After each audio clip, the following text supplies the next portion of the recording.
Bienvenue dans cette septième vidéo concernant le domaine continental et sa dynamique.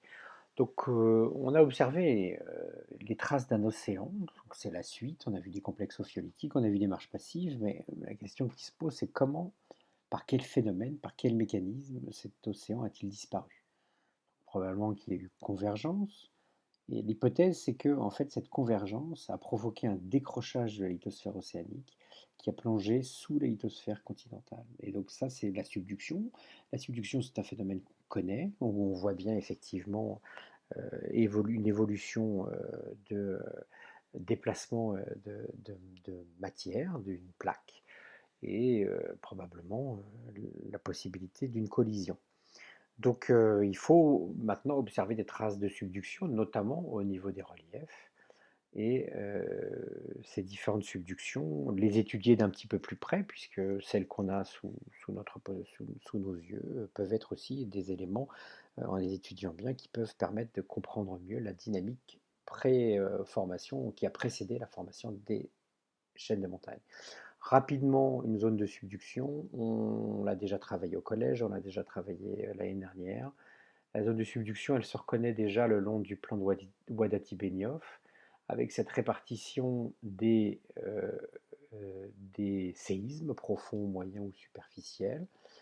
Et puis elle se reconnaît aussi au travers de la tomographie sismique, puisque on remarque qu'au niveau d'une zone, ici, on a une plongée, en tout cas un objet géologique dont les ondes sismiques, ou les ondes sismiques, puisque là, ce sont encore des études d'ondes sismiques, où les ondes sismiques semblent se propager plus rapidement que à l'extérieur. Donc ces phénomènes, que ce soit les séismes ou que ce soit la tomographie sismique, montrent qu'il y a probablement un objet qui plonge sous un autre objet, donc une plaque lithosphérique océanique qui plonge soit sous une plaque lithosphérique aussi océanique, c'est ce qu'on va appeler une subduction océan-océan, soit sous une plaque chevauchante continentale qu'on va appeler une subduction continent-océan.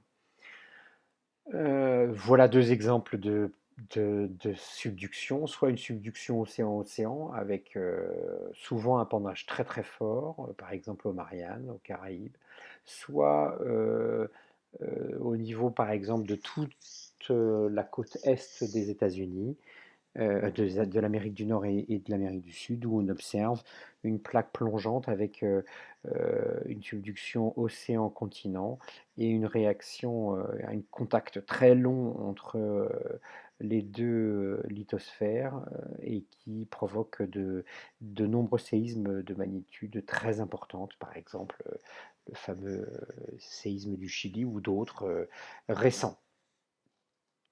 Donc ces subductions, on va les rechercher. Alors retrouver les traces d'une subduction, on va voir à un moment donné qu'on retrouve des traces de subduction en tomographie sismique, mais pas toujours. Et ce qui pourrait être intéressant, c'est de retrouver au niveau pétrologique des roches qui pourraient témoigner qu'il s'est passé un métamorphisme qu'on va appeler de haute pression, basse température, qu'on a déjà abordé dans la vidéo précédente, mais qui permettrait d'expliquer que des roches ont été enfouies très profondément avant d'être exhumées, avant d'être remises à l'affleurement. Ces roches qu'on va regarder, qui s'appellent des métagabbros, des éclogites, des quartzites, vont nous informer sur un métamorphisme qui a eu lieu et qu'on retrouve donc bien sûr ces roches dans les reliefs montagneux. Donc c'est par exemple un cas de travail autour d'un ECE qui vont parler des témoins de la subduction. Donc on vous apporte un certain nombre d'informations sous la forme d'un diagramme pression-température avec les domaines de stabilité des différents minéraux, diagramme qu'on connaît bien déjà. On rajoute ici, on voit apparaître ce qu'on avait déjà ébauché il y a quelques minutes, c'était la notion de métamorphisme de haute pression, qu'on reverra bien sûr, puisque c'est le but, c'est de montrer que en fait, cette roche qui a été enfouie très profondément au fond de la Terre, eh bien, elle a subi une énorme pression, et que cette énorme pression a fait apparaître un certain nombre de minéraux spécifiques de la haute pression.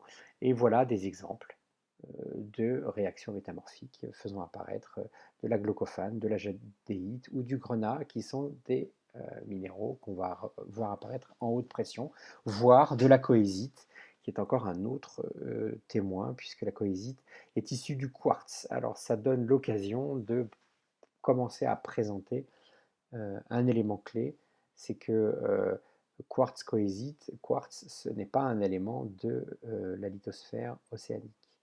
Donc ça doit nous apporter une info comme quoi il y a eu aussi de la roche continentale, probablement de la lithosphère continentale, qui est passée dans la subduction. En tout cas, toujours est-il que le but, c'est de comprendre comment l'étude des minéraux permettent de faire le lien avec le devenir de la lithosphère océanique. Donc, de nous permettre de montrer qu'il y a une subduction avant la collision et à la fin et après l'océan. Voilà des échantillons qui vous sont proposés et qu'on va utiliser. Donc on est vraiment de la pétrologie pure. Nous ne sommes pas dans une modélisation comme dans d'autres éléments. Exemple au Keras, on retrouve des métagabbros, c'est-à-dire des gabbros qui ont subi un métamorphisme, où on voit apparaître de la glaucophane en pourtour des pyroxènes, c'est-à-dire à l'interface entre les pyroxènes et les plagioclases, on voit apparaître de la glaucophane. On verra ça un petit peu mieux plus tard, mais néanmoins, cette transformation chimique montre qu'il y a eu un métamorphisme, sachant que le domaine de stabilité du glaucophane est plutôt dans les hautes pressions. En lumière polarisée non analysée, voilà ce qu'on observe avec ce pyroxène et ses plans de clivage. En lumière polarisée analysée, alors on ne le voit pas très bien ici, mais on le voit bien ici, l'apparition de la glaucophane, bien sûr en couronne, comme on l'avait déjà vu pour tout ce qui est métamorphisme, d'abord en couronne autour des minéraux. Au fur et à mesure, la glaucophane va transformer le pyroxène initial par contact avec les palagioclases. Voilà un exemple où on voit bien la couronne de glaucophane à l'interface, à la réaction entre le plagioclase et le pyroxène. Voilà un exemple encore plus développé sur l'île de Groix, où on voit ces fameux métagabbros rubanés qui ont visiblement subi un certain nombre de conditions, température, pression assez élevées, et qui est totalement en ce qu'on appelle schiste bleu. On verra ça, la notion de faciès schiste bleu, mais en tout cas, les pyroxènes ont l'air complètement transformés en glaucophane. Voilà un autre exemple de métagabbro avec du glaucophane, donc en faciès schiste bleu. Et comme on l'avait déjà vu, on retrouve encore de l'actinote. L'actinote étant, et on le verra plus tard, un minéral plutôt du faciès schiste vert, c'est-à-dire avec une pression un petit peu moins élevée, et on voit bien que l'actinote n'est pas encore complètement transformé, n'a pas encore disparu. C'est ce qui explique la notion de lenteur du métamorphisme, où, grâce à l'étude des roches, on peut parfois retrouver des minéraux témoins de certaines pressions températures de la roche. Donc ici, on observe pyroxène, actinote, glaucophane et plagioclase. Plagioclase déjà bien abîmé, bien évolué. Donc on va positionner cette roche, ce métagabbro schiste bleu, avec du glaucophane. Il n'a pas de jadéite et de grenat, donc ce domaine, là où il se trouve, est ici. Et donc on entame le métamorphisme haute pression, basse température. Au mont Viso, on retrouve un autre type de métagabbro qui se trouve sous forme de ce qu'on appelle de faciès éclogite. Et il contient d'autres minéraux, notamment du grenat et notamment de la jadéite, qui se trouve, qu'on ne revoit pas bien ici, mais en tout cas qu'on va voir sur une autre diapositive. Donc des cristaux de grenat et des cristaux de jadéite. Et donc ça, on a vu tout à l'heure sur les schémas, ce sont des minéraux encore plus haute pression. Les grenats, voilà leur forme quand on les observe au microscope en lumière non polarisée non analysée, et en lumière polarisée non analysée, ils sont toujours éteints, ils paraissent toujours noirs. On observe aussi les pyroxènes, quelques pyroxènes qui restent parce qu'ils ont été euh, ils ont fortement évolué avec la jadéite et la phingite. La phingite, c'est un mica blanc de type de métamorphisme de très haute pression. Donc, le grenat, on a la jadéite et le grenat, mais comme on a du grenat, on va pouvoir positionner cette pierre, ce métagabbro, cette roche, au niveau d'encore plus, d'enfouissement encore plus grand, plus de 150 km. Donc, on a bien une évolution du gabbro au fur et à mesure qu'il s'enfonce dans la subduction, qui subit une pression qui augmente et qui voit ses minéraux évoluer. Donc cette hypothèse, pour expliquer pourquoi on retrouve ces métagabbros qui expérimentalement, hein, puisque donc c'est toujours pareil, hein, les diagrammes pression-température ont été construits expérimentalement, on voit bien que expérimentalement ces métagabbros ne peuvent correspondre qu'à des domaines de pression très élevés et que l'explication est probablement une subduction, que donc par définition l'océan a disparu parce qu'à un moment donné la subduction s'est mise en œuvre. Enfin, pour terminer, on arrive aussi à trouver du métamorphisme de ultra haute pression, mais plutôt sur ce qu'on appelle des métagrès ou des quartzites, c'est-à-dire des roches de type continental, et donc qui vont nous informer sur le fait que dans la subduction, et de manière encore plus profonde, et en tout cas que ce qui a été vu, c'est qu'une partie du continent qui était attachée à la, de la lithosphère océanique et qui est rentrée dans la subduction, une partie de ce continu a dû probablement être aussi emmenée dans la subduction et assez profondément, car la cohésite ne se fabrique que vers 100 km. Le quartz donc, se transforme en cohésite que vers 100 km. Voilà quelques images. La Doramera est en fait une fenêtre. On a vu dans les éléments tectoniques qui permettent de montrer le raccourcissement. En fait, on voit que le Doramera est donc probablement euh, appartient probablement à la croûte européenne. Et comme on sait que par-dessus est venue passer la plaque apulienne africaine, eh bien, on n'a pas encore de certitude, mais les géologues pensent que la Doramera, le massif de Doramera, est un massif venant, en tout cas issu de l'ancienne plaque chevauchée de type européenne et qui, avec l'érosion, est ressortie et que donc on peut revoir apparaître. En tout cas, toujours est-il que c'est dans le massif de la Doramera qu'on va retrouver ce faciès dit de cohésite.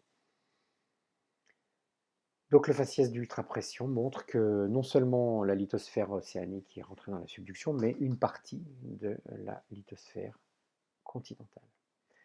Et maintenant, on peut finir notre schéma en positionnant les trois roches, tel qu'il vous a été demandé, hein. On se rappelle bien que c'était bien le but était de positionner ces trois roches-là à fonction des différents domaines de stabilité pour montrer qu'en fait, effectivement, un certain nombre de roches montrent qu'il y a eu subduction de la lithosphère océanique, voire d'une partie de la lithosphère continentale.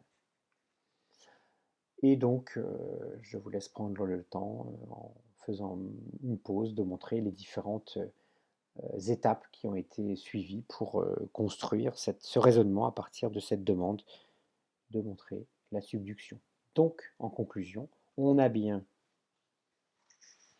des témoins d'une ancienne subduction et donc des témoins d'une ancienne disparition d'un océan, voire même d'une partie du continent lors de la disparition de cet océan, d'une partie du continent qui se trouvait donc à un moment donné de l'autre côté de l'océan qui est rentré dans la subduction.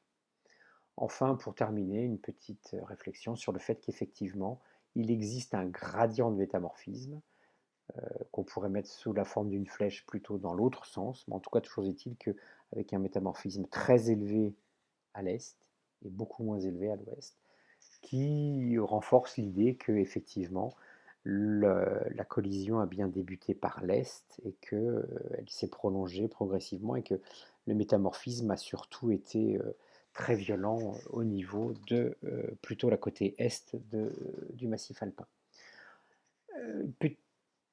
Élément important, on a parlé de faciès. Alors, il faut qu'on fasse un petit point sur la notion de faciès. On a bien travaillé jusqu'à maintenant sur la notion de grille pression-température.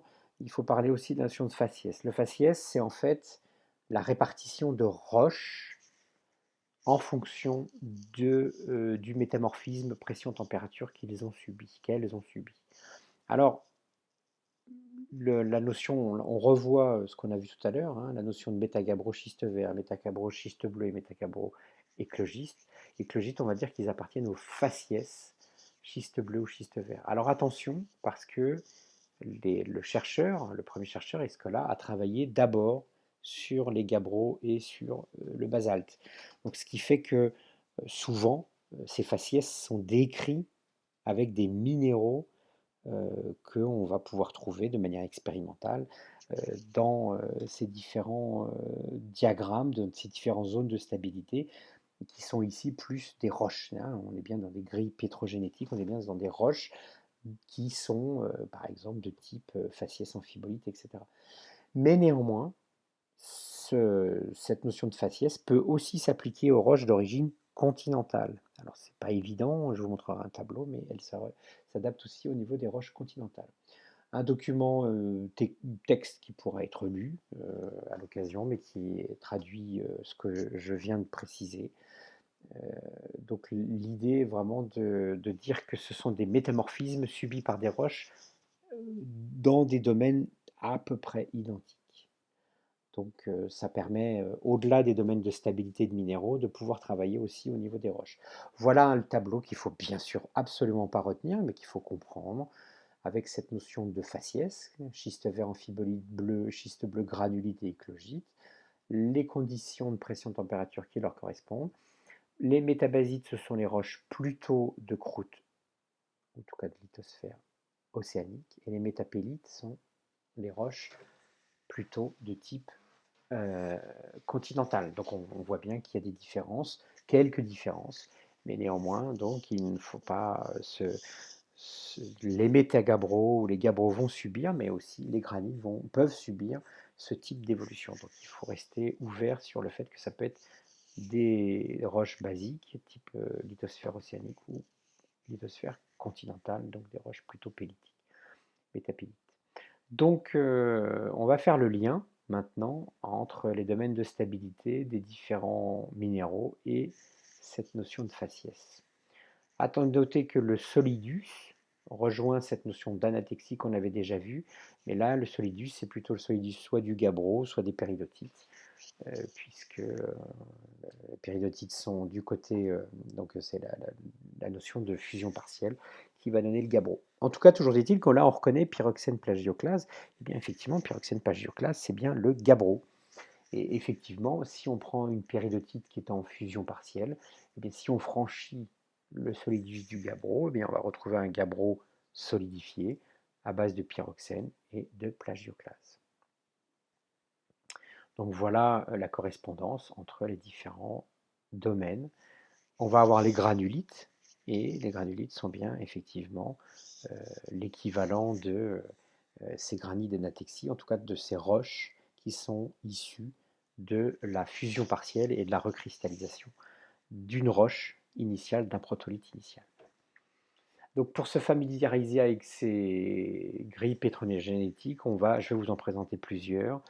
Bien sûr, encore une fois, absolument pas à connaître par cœur, mais en comprendre le fonctionnement. Je vous en présente certaines qui vont montrer qu'une fois qu'il y a des variations et qu'il faut bien sûr avoir l'habitude de les étudier. Là, ici, c'est l'exemple qu'on a vu tout à l'heure avec leur nom. Et donc les faciès, voilà, les cornéennes sont plutôt des roches qui vont avoir subi une température très, très importante tout en ayant très peu de pression, etc. etc. Donc ici, on vous a repositionné le solidus ou la courbe de fusion du granit. L'exemple numéro 2 est un autre exemple. L'idée, c'est de vous montrer que cet exemple-là, il est présenté entre guillemets avec les ordonnées vers le haut. c'est-à-dire que la profondeur en kilomètres, elle est plutôt croissante, mais on peut travailler à la fois en descendant vers le bas, serait plus logique, mais aussi en montant vers les hauts. Donc là, on retrouve nos, nos différents domaines. On rajoute ici la notion de diagenèse, de phrénite, de prénite, pumpélite, pardon, qui sont d'autres types de métamorphismes qu'on ne verra pas. Voilà un diagramme fait par Christian Nicolet où on voit en même temps les chemins de type subduction ou collision. La collision, on l'avait déjà vu la dernière fois avec cette qui peut traverser donc les faciès schiste vert amphibolites et le passage entre guillemets au granulite, mais les granulites que nous on avait vu tout à l'heure du granit avec la fusion du granit ici à ce niveau-là. Et puis le faciès de subduction. Ce document est intéressant parce qu'on y retrouve, comme je vous rappelais, hein, la kyanite, c'est bien le distène, on y retrouve nos trois silicates d'alumine qui étaient caractéristiques du métamorphisme de collision, et on peut les resituer avec les différents faciès de métamorphisme. Voilà l'intérêt de faire les croisements et de montrer ces différentes voilà, de pouvoir rester souple sur cette approche. Et ici, vous avez l'avantage d'avoir un document qui vous présente les faciès en fonction d'un certain nombre de minéraux, éléments clés de chaque faciès. Idem ici avec de nouveau les silicates d'alumine et puis les différentes présentations avec la latexie. On retrouve la jadéite et le quartz, on retrouve ici la cohésite. Donc on est dans le faciès éclogitique. Hein. Donc comme on disait tout à l'heure, c'est un faciès éclogitique. On a des éclogites de métagabbro où on va voir des grenats et des jadéites. Et bien dans le faciès éclogitique plutôt des métagrès ou des quartzites, et bien on va retrouver de la cohésite. Pour terminer, on fait un petit exercice qui est intéressant, c'est de suivre en fait finalement l'évolution d'un gabbro depuis sa production jusqu'à son entrée dans la subduction et sa transformation, son métamorphisme. Donc on va utiliser donc les paragénèses de toutes ces roches qu'on retrouve autour du gabbro pour essayer de comprendre finalement quelle est l'histoire de ces gabbros, comment évoluent les gabbros, et à partir des paragénèses, comment on peut retrouver les contextes géologiques de ces roches.